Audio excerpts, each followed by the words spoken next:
Hi Spidey-Fans, it's your friendly neighbourhood, the ultimate Spider-Man fan here, and welcome back to another video on my epic Marvel Spider-Man PS4 related book, Hostile Takeover. So we're just going to continue on from last time, which is chapter 13 this time. So let's just jump right into it. Well, after I say this, like, subscribe, comment, share, hit the bell, and hit the bell, and then follow me on Twitter as well. Type in the @ all capitals without spaces, the ultimate Spidey, S-P-I-D. And chapter 13. The plan had been to meet Aunt May for breakfast, but Peter somehow managed to sleep through the alarm he'd set on his phone. When he called his aunt, she laughed and suggested he come to Feast, where she worked, and they could grab a quick coffee. This was exactly the sort of thing that left Peter feeling vaguely uneasy. His aunt had grown so used to his being unreliable, it hardly even registered with her that her nephew, the boy she had raised and treated like a son, really ought to show up on time. She had long since decided he was flighty, or distracted, or a cookie science type. The truth was, Peter really wanted to be considered reliable. He wanted to be someone people trusted, to honour his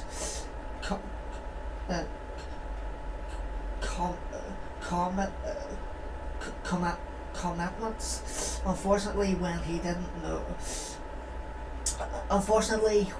he didn't blow those commitments to fight a villain or rescue someone, it was because he was exhausted from living two incredible, demanding lives. It didn't take long to get from his apartment to the feast shelter in Little Tokyo.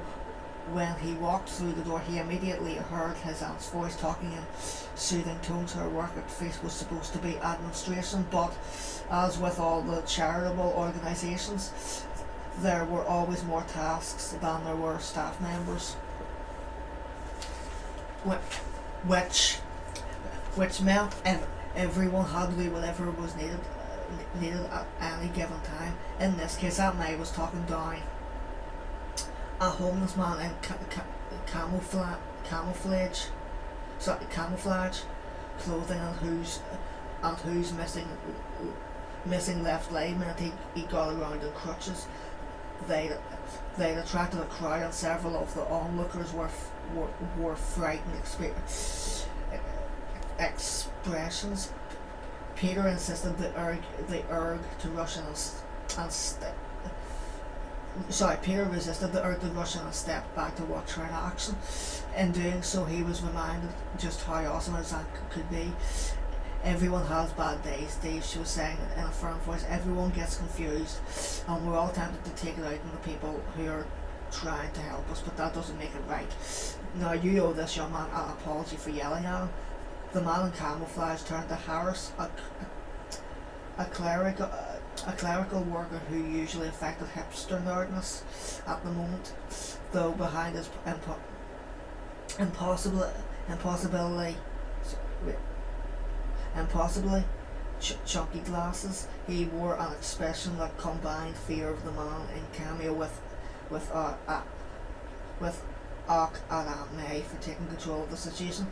"I'm truly sorry, young fellow," the man said in a rumbling bass voice. It practically rattled the windows, but it was still full of contrition. He leaned on one of his crutches and removed his hat. "I sometimes have a problem with my temper, but I ought not to have spoken to you as I did." The clerical worker nodded. Now, Aunt May said, "Let me show you where you can get something to eat, and while you do that, Harris here will review the papers and see if we can straighten out the problem with your benefits." "After I change my underwear," Harris mumbled. You were pretty fearless in there," Peter said, sitting at an MIT shop sipping a steaming bowl of matcha. "What was Steve?" Aunt May waved a hand. "He's mostly bark. Very little bite. I've dealt with his outbursts before. He gets emotional, and I can't say I blame him. But he always feels bad afterward. If it were someone I didn't know, I'd have taken a much more cautious tone. It's amazing the way you take the time to show the people who use the shelter. A job at a place like Face is always about keeping the lights on. That's pretty much what's going on. That's pretty much what's on everyone's mind all day, every day. But we can't forget why we're here. The point is not to keep is not just to keep going, but to help people. When I start letting the people we sort of suffer because I want to get back to the job, then I might as well find something else to do. Peter took another sip of the green tea. He loved his earthy flavour. I wonder why he didn't order it more often. Oh, that's right, because he was usually too busy to hang out in tea shops. The fact that he was only a few hours behind schedule with his aunt, instead of cancelling entirely, meant that he was having a pretty good time so far. I'm really sorry about this morning.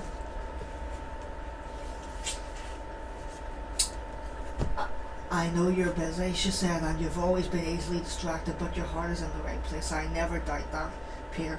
So how are things at the lab? Peter gave her the rundown of the work and the latest updates concerning MJ, whom she adored. She listened and smiled and took unique pleasure in hearing about his life. He wished he had the time to be a better nephew and far less irresponsible. He wasn't sure he'd ever be as forgiving as Aunt May. As they walked back to the homeless shelter, Peter realised this was exactly what he needed. He'd been feeling so onward in his own life, wondering about what mattered, about where he was putting his energy. Then she reminded him people were what mattered. His family, his friends, and MJ. Aunt May got it intuitively. So I can't read that word. Sorry, I'll try again. And intuitively, I don't know.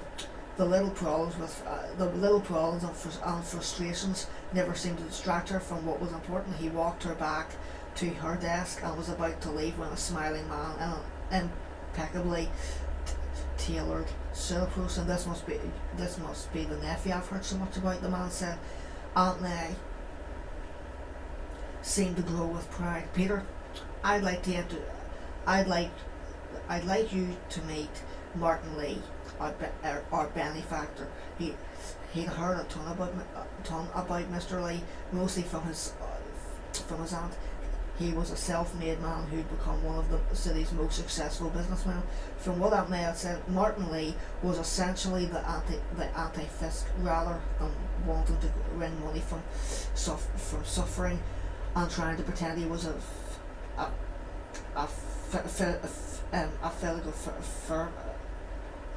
philanthropist. Lee was determined to give back to his Lee that had provided him with an opportunity to make something of himself. It's great to meet you, Peter said. If there were more Martin Lees in the world, he thought, then there might not have been the need for a Spider-Man. What you do here is important. We wouldn't do much of anything here without your aunt, Mr. Lee said. She holds this place together. She waved her hand again and laughed, but her eyes wrinkled with pleasure. Raising him must have felt like banging her head against the wall, Peter mused. Now she had an opportunity to work hard and see the results of her labours. Your aunt tells me you're quite the scientist. I've been very lucky, Peter said. I ended up working with a great innovator, and I'm learning. Sorry if I said that. No, innovator, and I'm learning an incredible amount from him. Gratitude is an important component of success, Mr. Lee said. I'm sure you must be busy, but if you have any free time, consider volunteering a few hours here and there. I think you'd find it rewarding, and it would give you even more insight into how remarkable a person your aunt is. I'd like that, Peter said. He wished he could commit right then and there, but he didn't want to let yet another person down. They shook hands again, and Lee walked into the back. He seems like a good guy, he said to his aunt as he hugged her goodbye. How many more pages? Okay, that's not bad. Oh, there's no doubt about that, she agreed. He had just enough time to get into the West Village to make his appointment with Harry Osborn. It wouldn't be long before Harry was off in Europe, and when he wasn't around, Peter would hate to think he missed the opportunity to spend time with his friend. They were meeting at the Coffee Bean, a place on Bleecker Street where they'd hung out since high school. Peter passed by a creepy old mansion that had freaked him out when he was still young enough to wonder if a house might be haunted. Maybe he was still young enough, because there was no way to look at that place without wondering if something supernatural was going on inside. Just as he reached the door, Peter checked his watch and saw he was still 2 minutes early. This was turning out to be a remarkable day. When he entered, he saw Harry already seated at the table waiting for him. I thought I'd finally beat you somewhere, he said, shaking his friend's hand. And here I was kicking myself for being punctual when meeting you, Harry replied, but you're actually early. The end times are upon us. Peter smiled and sat down. He'd learned to act like his unreliability was just a goofy part of his personality. But there was... Oh, sorry for all this young Spidey-Fans. I'm just... I don't know what... I'm not bored. I love this book. Well, you should already know that, because I said that to you. But there was no getting around the fact that Harry, like his aunt, thought of him as unreliable. You caught up with MJ the other night? Yeah, and she got the job at the Beagle. I know, Harry said. That's great, right? You must be thrilled for her. I am, Peter said, but I don't know. I get the feeling that there's something off between us right now. She seems kind of distant, somehow. Have you talked to her about it? We were going to talk last night, but Peter stopped himself. I haven't, but you have, haven't you? You totally know what's going on, don't you? Harry held up his hands, palm out. The three of them had been friends for years, and Harry had elevated a third wheeling to a sublime art. He could be friends with both MJ and Peter, and each could confide in him. But they'd learned to respect that he had to protect himself from becoming a go-between. Peter, if it were something you needed, to hear from me, I would tell you, he said. But I'm not going to play couples counsellor. But I heard your rates are reasonable.